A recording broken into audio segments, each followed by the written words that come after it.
আসসালামু আলাইকুম। সুপ্রিয় প্রবাসী ভাইরা কেমন আছেন? আপনি কি সৌদি আরবে ব্যাংক অ্যাকাউন্ট খুলে ব্যবহার করছেন? তাহলে আজকের ভিডিওটি আপনার জন্য। বর্তমানে সৌদি আরবে প্রতিটা ব্যাংক খুব কঠোরভাবে নজরদারি করা হচ্ছে। যদি আপনার অ্যাকাউন্ট থেকে সন্দেহজনক কোনো লেনদেন করা হয়, সেক্ষেত্রে তারা অ্যাকাউন্টটা বন্ধ করে দিতে পারে বা ফ্রিজও করে দিতে পারে। যেমন অজানা উৎস থেকে হঠাৎ করে কোনো বড় অঙ্কের টাকা আসা, বারবার ভিন্ন ভিন্ন লোক থেকে বারবার টাকা ট্রান্সফার হওয়া, নিজের আয় বা কাজের উৎসের বাইরে যদি কোনো বড় অ্যামাউন্টের টাকা আপনার অ্যাকাউন্টে আসে, সেক্ষেত্রে আপনার অ্যাকাউন্টটা ফ্রিজ হতে পারে, বন্ধও করে দিতে পারে।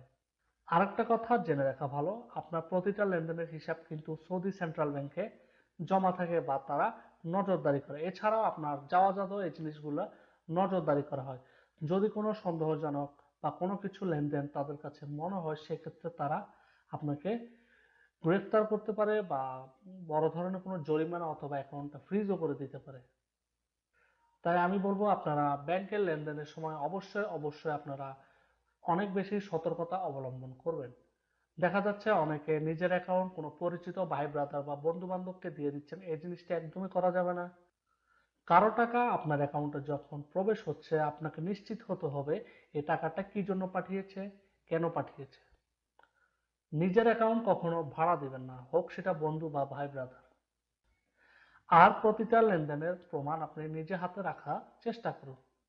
তো সর্বশেষ আমি একটা কথা বলতে চাই, ব্যাংক অ্যাকাউন্ট হচ্ছে সৌদি আরবের প্রবাসীদের জন্য খুবই গুরুত্বপূর্ণ একটি মাধ্যম। তাই আমি বলবো সবাই সতর্কতার সাথে আপনার ব্যাংকগুলো ব্যবহার করবেন এবং প্রতিটা লেনদেনের প্রমাণ সবসময় নিজের কাছে রাখার চেষ্টা করবেন। সবাই সুস্থ থাকুন, ভালো থাকুন। আল্লাহ হাফেজ।